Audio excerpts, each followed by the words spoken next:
Good afternoon. It's a great pleasure to welcome you to this webinar on what ISEB is now offering for pupils in year 7 and 8, including the new CE specifications and the IPQ.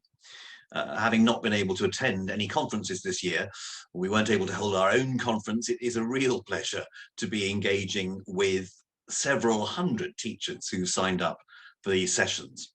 We hope that you find this introductory session helpful, and we look forward to seeing you at other events in the coming months. Please tell us what you think of this session so we can build your feedback in as we plan other events for further professional development. For me personally, it's really exciting to see the launch of these specifications. When I became ISEB chair in October 2018, I committed to a full consultation on the future of CE, and I was delighted by the number of teachers from senior and prep schools who wanted to contribute. In what seems now like the far-off pre-pandemic days, it would have been unheard of for such a consultation process to take place without meeting face-to-face. And so we held a series of meetings to discuss CE as a whole and individual subjects. And two key elements underpinned discussions. First, we wanted to address the view that CE was in some way outmoded and focused too much on imparting a huge body of knowledge. Second, we wanted to address the perception that it lent itself to rote teaching. This drew us into focusing squarely on what CE is for. So while retaining a function as an entrance examination, its value lies in providing an opportunity for prep schools to acknowledge what pupils have achieved in year 7 and 8, and allowing senior schools to know what pupils arriving at the beginning of year 9 know and understand and can do. And as such, it can provide the backdrop for exciting teaching and fulfilling learning. To ensure this, we began to focus on what we initially called learner profiles. What sort of learners would pupils who had followed the CE specifications actually be? We were perhaps a bit idealistic about this, and at times rather wordy, but a clear consensus emerged, and this showed us what so many teachers see as the value of CE. Over time, these have been refined and condensed, but those of you who were involved in the consultation will recognize the things that we talked about, especially the shorthand of less is more, less focus on what pupils know and more on what they can do with what they know. It's not about knowledge versus skills, but how acquiring knowledge enables the development of skills. And so now we have on the front of all of the specifications a clear indication of what CE is all about. First of all, CE equips pupils not only for the next stage of their education, but for lifelong learning. Many of you will have heard me say before that Key Stage 3 in general and years 7 and 8 in particular are the last bastion of independence in the curriculum between the tyranny of Key Stage 2 tests and often 3-year courses leading to GCSEs. Whatever is going to happen to GCSEs in the coming years, CE will assist in developing pupils who enjoy reading and are able to articulate clearly, orally, and in writing. And then CE is based on a secure foundation of subject knowledge, concepts, and skills. So while we believe in the importance of examinations, of assessment, of subjects, and of knowledge, we want these to underpin understanding of wide-ranging concepts and skills. This helps pupils understand how subjects connect with each other and to demonstrate cultural awareness and empathy, developing an understanding of their own place in the world. Thirdly, CE encourages pupils to apply what they know to new situations. Applying knowledge and developing skills are essential to growing in confidence and flexibility as learners. Our consultation wanted to make explicit the expectation that pupils should have the confidence to weigh up evidence and make up their own minds, and the resilience to learn from their mistakes. And finally, CE develops enthusiastic learners who are open to new ideas and experiences, who are curious, questioning, and keen to experiment. The teachers we spoke to were proud subject specialists whose motivation was to nurture enthusiasm and open-mindedness. Our specifications should encourage pupils to have the skills to work independently and collaboratively. So in this way, CE is about more than the assessment at the end. In getting to the point where a pupil can perform at their best in these examinations, they will develop as learners, and thus will CE acknowledge what they have achieved and what they know, understand, and can do. But we felt something was missing, something which would allow pupils to apply all this to an area of knowledge not defined by any specification, but generated by their own interests. This is what motivated us to develop an age-appropriate version of the extended project qualification, which we have come to call the ISEB project qualification, or IPQ. We see this as a real opportunity for exciting learning through real research. The IPQ can be undertaken in subject timetabled or homework time, or in off-table timetable time, like after examinations in the summer term of year 7, or after CE itself, or of course as a co-curricular activity.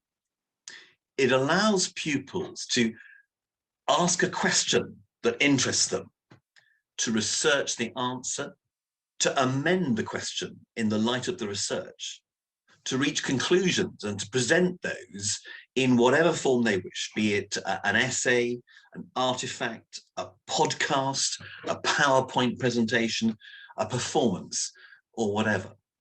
Crucially, it's the entire process which is assessed, and the output is only one part of that. So we think that CE plus IPQ make for an exciting and fulfilling learning experience for pupils and allow for exciting and fulfilling teaching.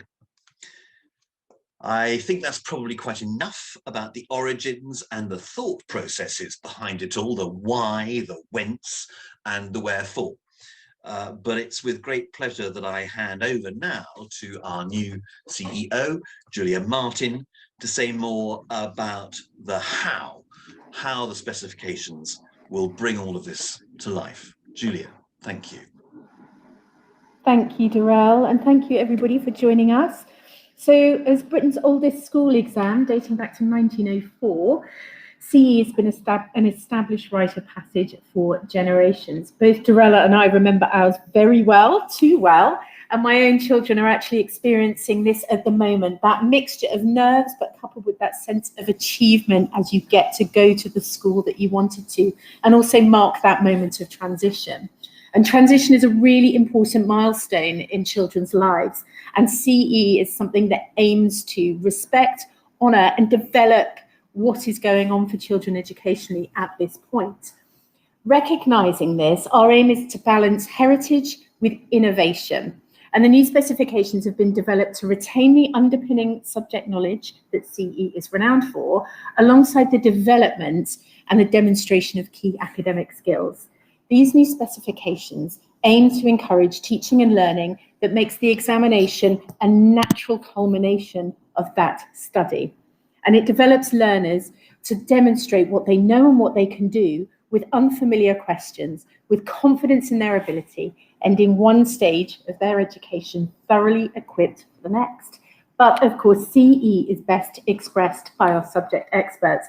And so I'm very delighted to hand you over to a fabulous subject expert who knows CE inside and out, Bob. Thank you very much, Julia. My name is Bob Pace, and I've been asked to speak about the new Common Entrance. A little bit about myself. I'm Chief Setter for the History Common Entrance. I've been Chief Setter for perhaps longer than I like to remember. And as I was telling Julia, this is the third change I've seen in the History Common Entrance during my time. I taught in prep schools for 34 years, so I think I do have some idea of what you need to know in order to do well with this exam. If I could have the first slide.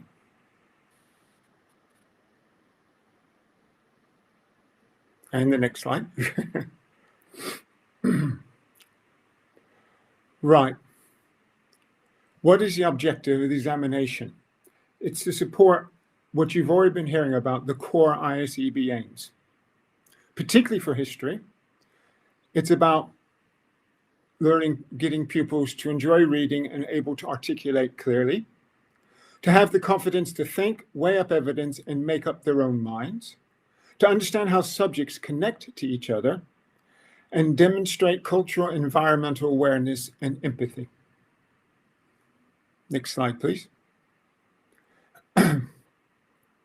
Specific aims of this particular examination are to promote and develop the love of history, to develop curiosity about the past, to treat both the learning of facts and the acquisition of skills as vital, linked components of the subject. And that's a very important comment statement there. Explore and engage with a wide range of source material as part of the pupil's learning. Next, please. Right. When the focus groups had finished their work, these are three main points that came out. They wanted to acknowledge that the role of the examination is changing, for many becoming an end-of-year rate achievement rather than an entrance exam. Also, the examination needs to reflect more the widespread of ability amongst pupils, which is something that's often come up through the years about the History Common Entrance, and the dependence on 2 essay questions demanding for the less confident, which in what is now soon to be the past version was a definite problem. Next, please. So how is this paper going to be laid out? Well, at first glance, it hasn't changed, it seems, if you look at this. It's set up in 2 sections, evidence and essay. The total of the exam is going to be 50 marks, just like it was before. Evidence is going to be worth 20, essay worth 30, again, as before. And I know this isn't always popular, but we have no choice. The time allowed is 60 minutes. Next, please. But then we start looking at how it's going to be different. In the evidence section, there will only be one question. There will not be different questions for different time periods. There will be one. All candidates will attempt it. There will be 2 sources, not 3. Most likely there will be text, not a picture or a chart. Sources will be unseen in that no background knowledge will be required. Sources will most likely be drawn from time periods before 1066 and after 1914. This is because we don't want it felt that someone has an extra advantage if they happen to have covered that particular topic. If it comes out, we don't cover pre-1066, we don't cover post-1914 within the syllabus. Questions will be broken down into 3 parts. The first one will be a simple content question for 2 marks, an easy starter. The second one, B, will be a comparison question of the 2 sources based on content for 4 marks. And C will be an analytical question asking for an evaluation of the sources and the utility worth 14 marks.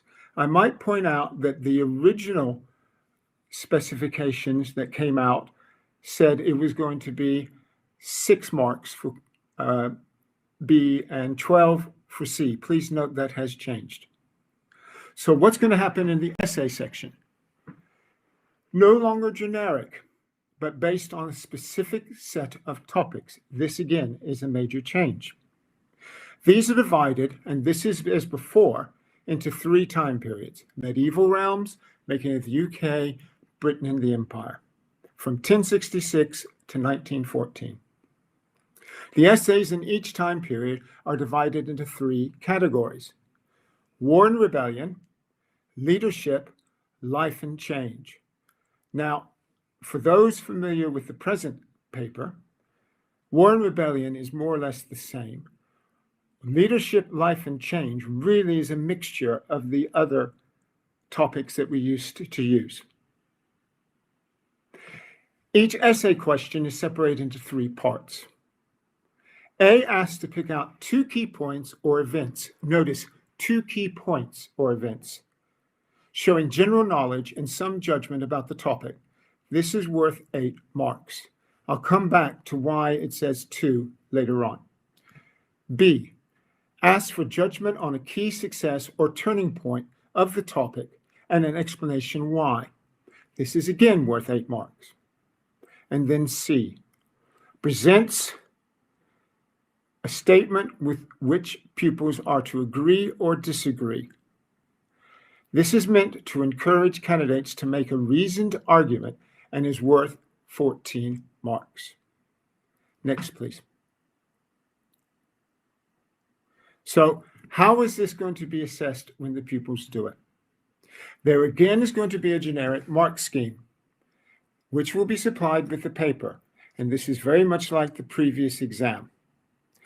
Also, answers will be divided into levels, usually 3. And in fact, you've probably noticed we seem to follow the rule of 3 in most of this exam. But the first questions of each of these will be of 2 levels because they are simpler questions. Next, please. So, how are you going to prepare your pupils for this exam? Now, first, the evidence. Because there is no set topic for the evidence that is going to be unseen, this is very much a skills-based exercise. The focus is on the use of sources. And the first 2 questions are mirroring pretty much English comprehension skills. Certainly the first one is. The second one, the comparison question, to a large extent too. The last question, however, very much demands analytical skills. This is going to be the one that is going to test your pupils, and you are going to need to focus on as you prepare them. They've got to understand particularly the appreciation of the utility or the usefulness of sources. Now, they're only working with 2. Because of that, it's pretty well guaranteed the 2 are not going to agree with each other. So they're going to get a chance to compare and contrast. So what do you need to do to get them ready to do this exam?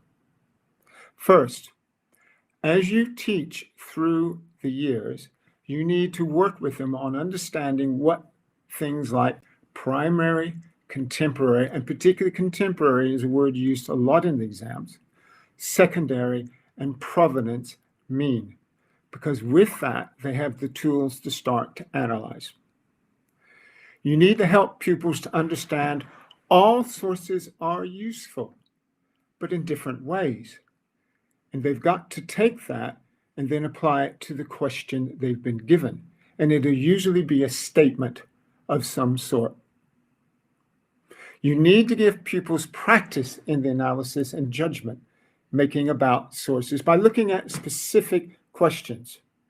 And you need to do this basically all the way through your work for common entrance, be it from year 6 or year 7 or whatever your syllabus is set up to do. You may start very simple, but you need to build it up over time. You can use old common entrance papers, all sorts of ideas to get these sources, and start getting them with the idea that, yes, this source could be useful if this was the question, but since it isn't so useful. So the other one is, and that sort of thinking, explaining why they say that.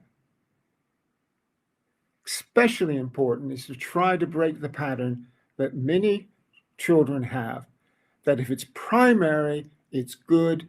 If it's secondary, it's bad. And that is a challenge that you'll need to work on. Next slide, please.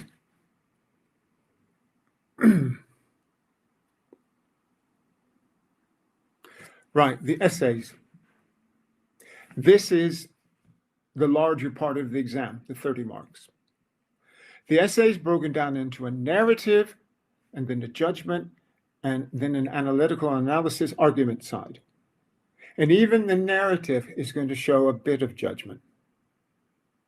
To do this, your pupils are going to need a deep and thorough knowledge of the topic that they are working on.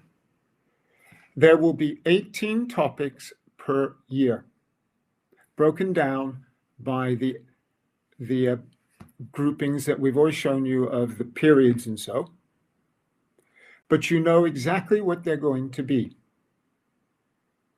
Knowledge will be needed, of course, of causes, events, and consequences. So, for example, if you need to study a battle, and there are going to be battles, it isn't just the battle. You're going to need to know the background to how it happened. For example, the Battle of Hastings, the impact particularly of Stamford Bridge, and the consequences afterwards. And all this could be asked for in the exam. As I say, the topics are known. This should make planning and preparations simpler. Talk about that a little bit later on too. In each of the essays, in each part of the essay, there is the need for selection, particularly important in the first part, narrative. They're going to be asked for 2 key points. Now, this was done so that your pupil, particularly one who's a bit nervous and knows the story well, doesn't just get carried away and spends the entire time on the essay writing the story. So the setters thought, let's say 2 key points so that they show they know the story, but it keeps them briefer. B, this question will need to show an understanding of how one factor can be considered key, backed by analysis. Benjamin Disraeli is one of the topics. What was Benjamin Disraeli's most important accomplishment? Could be that question. Then the best answers will pick out one, but give a mention of some of the others. So they've done some thinking. It's only 8 marks. They're going to have to be careful on time, but that's the thinking there. C is the most demanding. At best, it's going to show the ability of the pupil to create a substantiated argument, counter-argument. Now, this is not new to the common entrance. That was actually part of the evidence question in the present paper to some extent, this idea of building an argument and counter-argument. On the one hand, on the other hand. But now it's in the essay. They will be given a statement. It could be Benjamin Disraeli was in fact not a successful prime minister. And then they are to build the argument and counter-argument. That's how this is meant to do. And this is the part that particularly is going to need, again, practice and work. Next slide, please. Timing will be everything. I'm afraid that's the nature of exams, and particularly one that's 60 minutes. The last part of the evidence and essay questions are worth 14 marks. That's 56% of the paper's overall mark. They've got to have time to reach and do those well. So it's crucial that candidates learn to judge how much time and effort to spend on each of the 6 parts of the questions. This is going to be where you can practice with them a little bit more. It always has been a sort of rule of thumb that for each mark, a minute of writing. So for the first question in evidence, 2 minutes to write basically a line or 2. And by the time you get to the last one, you've got 14 minutes. We're talking a good sized paragraph or several small paragraphs, but they've got to learn to keep their timing going. Next, please. So how much time needs to be spent in preparation here? Now, for evidence skills, you honestly need to start this from more or less the time you certainly start thinking about common entrance, and quite frankly, before. I used to teach it to some extent in year 6, even though I wasn't thinking particularly of common entrance at that time. For essay work, the skills work of developing judgment and creating arguments needs to be included throughout your common entrance teaching. So you need to be practicing with them on this sort of writing. The content, however, is very much up to you. Now, one of the first comments that we received when we first put out the new version of the paper was several people worried that we were restricting how much they could teach, that we're making them into much smaller area of things they needed to study. And to me, that seems that they completely missed the point. The specifications we're giving are not a syllabus. They are simply telling you what you need to do to pass this exam. There are syllabus ideas within the appendix of the specifications, but that isn't meant to tell you that's what you've got to do. That's ideas. As I say here, all that is absolutely required to get ready for this exam is practice the skills, particularly in evidence and in essay writing. And in terms of content, you can actually get away with simply preparing one topic of the 2 parts of the topic. Again, it could be battles, it could be leadership, it could be change. You know, in the year that your pupils are in year 8, you know what the 2 topics within that area is going to be. We're going to try to make sure that the autumn paper, the topic that is earlier chronological, is the topic that is in the exam. And then the spring paper, the other one, you just don't know which is going to show up in the summer paper. So they need to know 2 of those topics very well. It could be Henry VIII, it could be, and the one he goes with, or it could be 2 of the battles, or it could be changes. I know slavery is, the anti-slave trade movement is one of these, or the early railways. They need to know those very thoroughly. But does that mean you need to spend in year 7 and 8, that's 6 terms learning them? No, you don't. You could probably do that, particularly in one of the longer terms, in a term. And that gets you ready to do the exam in terms of content. Now, some people might say, right, I'm going to do that. Some people will say, no, that's too risky. I want to make sure we're covering more. Fair enough. There are all sorts of ways you can do this.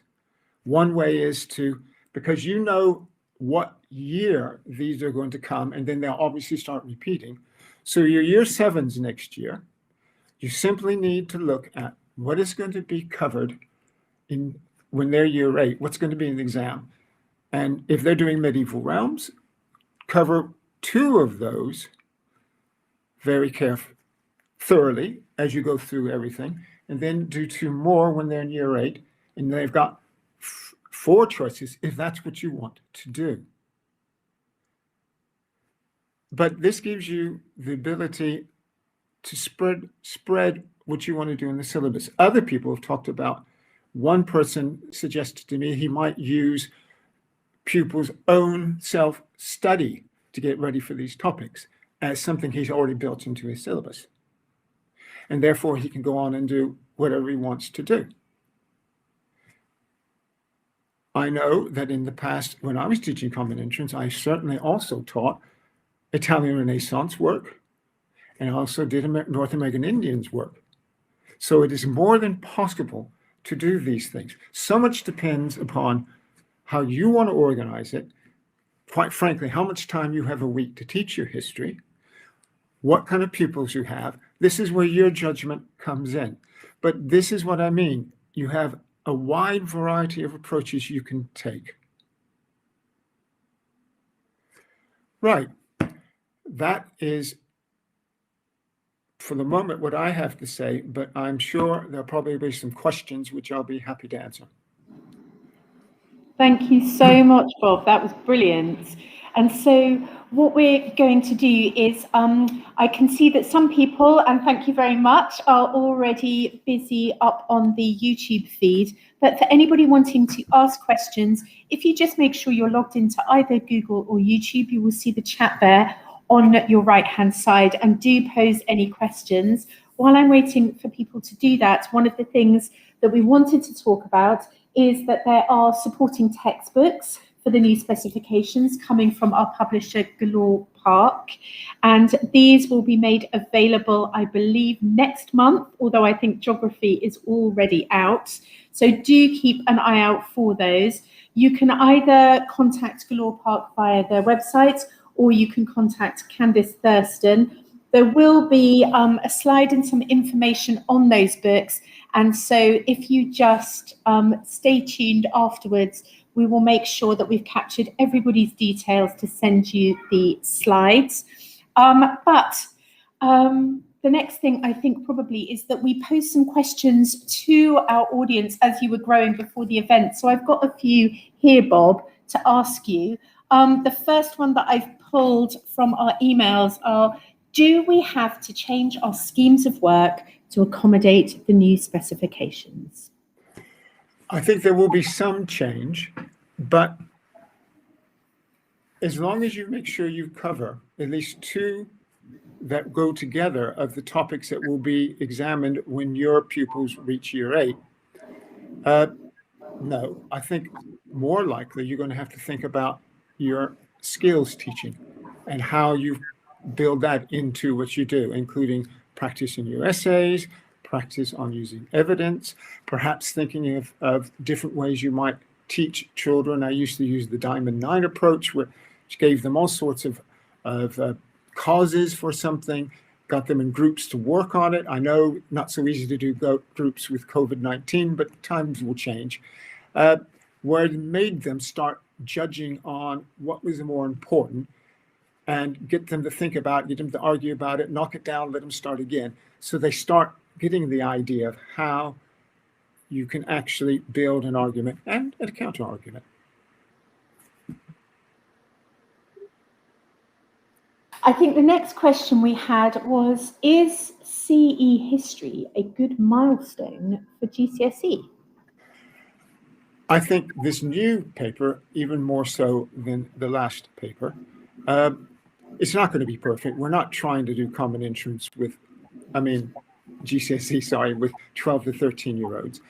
But the source work and the essay work is closer in that they don't, in the GCSE, they don't tend to have such huge pieces of written work. They tend to be broken down into questions. We're also trying to make the Common Entrance fit for 12 to 13-year-olds. So we drop things like use your own knowledge, which even A-level pupils find difficult. So that's one reason we're going to unknown source questions. So their background knowledge isn't meant to be there. So they have to concentrate on what they understand about how to use sources. Oh, thank you. So the next one, I think, links in a little bit to that, which is, do we need new materials for this? Right. Well, Julian's already mentioned that. I might point out the history textbook is a little bit behind. They've been working through and making sure, for example, they do cover all the 54 topics, because they're making one big book that's going to cover all 3 of the time periods. But it is coming. I've had eyes on it, and it will be there eventually. Quite honestly, the materials that are available today, particularly the ones that have already been approved by ISEB, are still useful. They just don't necessarily cover all the key topics as well as you might want. Even the newest ones, I suspect you will probably want to do some of your own research and building too, simply because you need such an in-depth knowledge of those particular topics to make sure the kids can really do well. Thank you. Actually, this is another one around resources. Will there be any more specimen papers with answers? Yes, I think we did. There's one specimen paper out so far. And please check the ICB site, because some of you got hold of the original one and then it has been revised. It was revised because when the setting team sat down to do the first year of this new exam, we basically worked through it and refined how the things should be set. We now have it set so there are very specific questions in that they're set in a specific way, like asking for 2 key events or your judgment. So please if you don't have that updated one, go to the ISEB site and get it. All you need to do is Google History Common Entrance Exam and you should find it. So yes, we are going to try to give a couple of more specimen papers, and we're going to try to put ideas of the kind of answers, including perhaps ideas of the different levels of the answers when we do that. That's really helpful. Thank you. Now, we had some comments, and actually I was checking the feed as we were going, and we had a bit of a stick from YouTube on your slide to do with the essay, Bob. Okay. I wondered if it's possible for us just to revisit that. I know everybody probably heard it, but the content of that slide was so brilliant. I wondered if you could just skim through it again. All right. Well, it's the rule of 3s. The essay is broken down the narrative, judgment, and the analysis argument. You need a deep and thorough knowledge of the topic. Knowledge will be needed of causes, events, and consequences. Topics are known. And again, get that off ISEB if you haven't had it before. They're all there. In each of the essays, there is a need for selection, particularly important, the first, narrative. We've got to keep the pupils from simply going overboard and writing the story, and the most they'll get is 8 marks for that particular part. We've got to keep them contained. We even thought when we were first thinking about this exam of actually giving an exam paper where the area they would have lined areas to write, which would control how much. We in the end thought that wasn't going to work, but you do need to work on them to keep them from getting carried away. The second one, understanding of one key factor. I gave you the example of Disraeli or the key moment in the Battle of Hastings. You could think of all sorts of different ones. C, this is the most demanding, because this is where they've got to make the best ones are going to make a substantiated argument, counter-argument.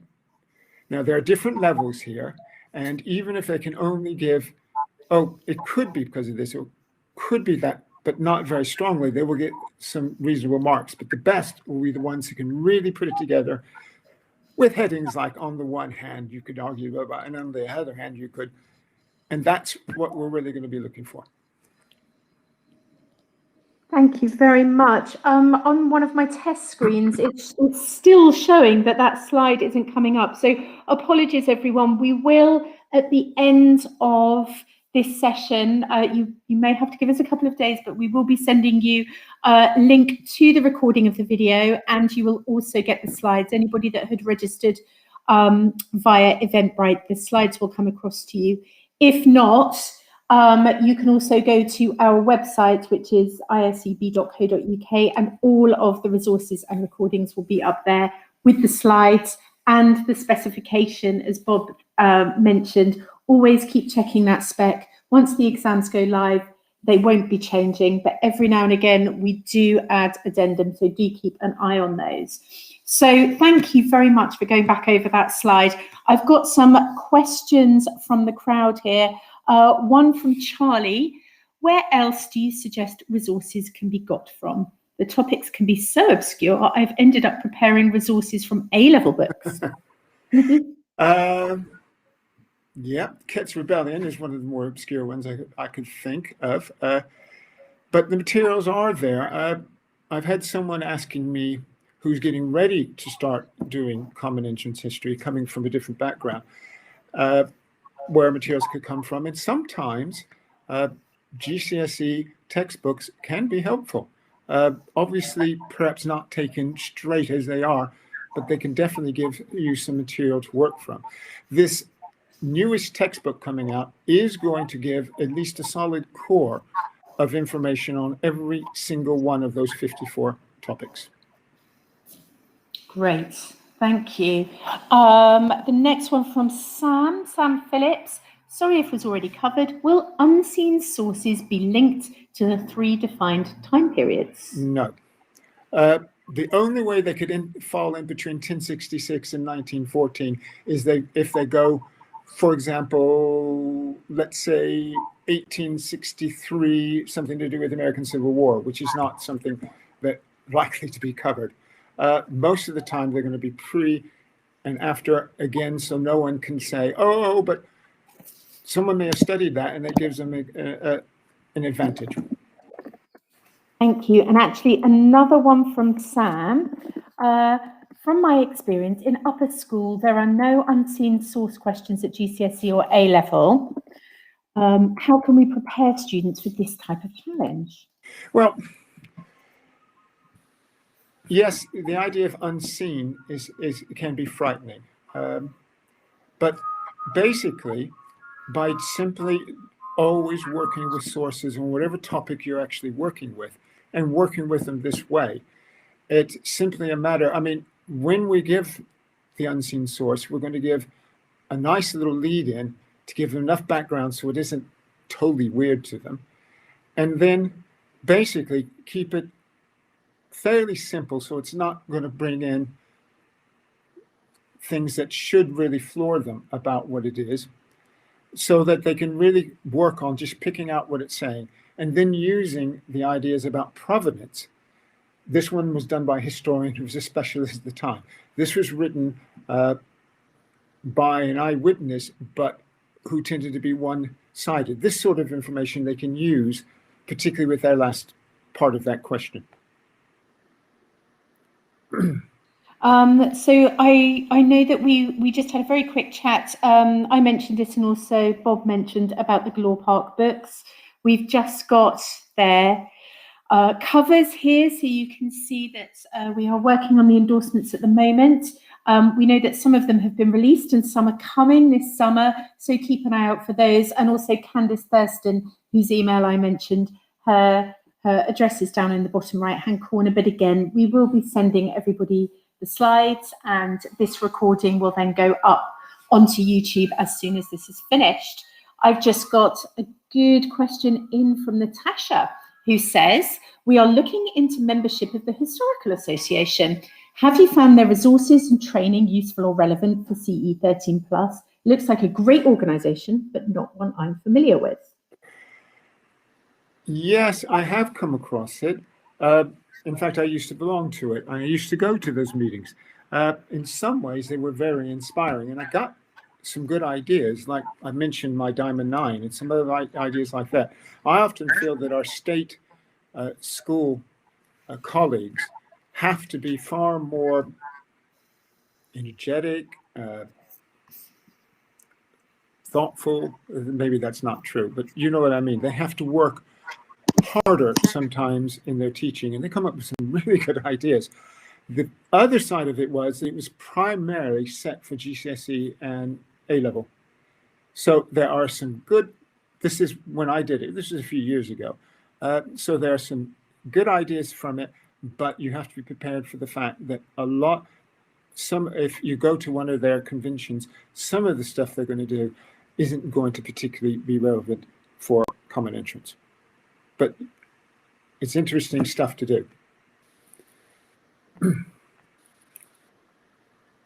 You can see, Natasha, is that another member has found it to be brilliant and great for breaking down skills and second order concepts. I'm just going to go back down there to one of James's questions. James Meek has said, will the essay question topics rotate every 3 years, or will new ones be added?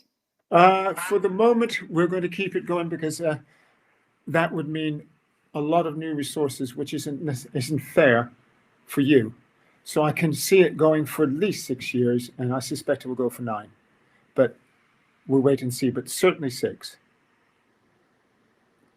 I'm going to have to warn you, my computer is about to run out of power. Oh my goodness. I will ask Craig Legg's question very quickly, which is, please could you briefly talk about expected structure for the big source and essay questions? For example, is there an expectation for brief intro, body and conclusion in a 14-mark question?